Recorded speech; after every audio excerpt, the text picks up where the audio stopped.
আর মূলা কত করে? মূলা 50 বাবা ওয়া পলিথিন নেই তো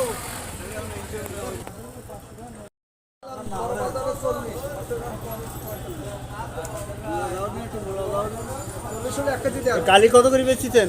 নামবো কালি 20 টাকা দেওয়া যাবে কালি 20 টাকা সব দাও আর কি হবে 20 টাকা শ মানে বুঝেছেন 200 টাকা কেজি। এখন আর সব সহায়তে হবে। কালি 20 টাকা সবাই মূলা কত করে নিলেন? মূলা 40 টাকা দেবো সিমের দাম কমে গেছে না এখন? বড় না ছোট?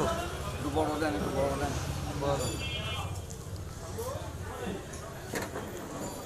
আর পালন শাক? পলিথিন নাই? পালন দুয়াটি 30 টাকা নেন আমার মূলা দেন আগে আধা কেজি। সিম কি 90 টাকা? এগুলো কত করে? এগুলো 540 করা যায়।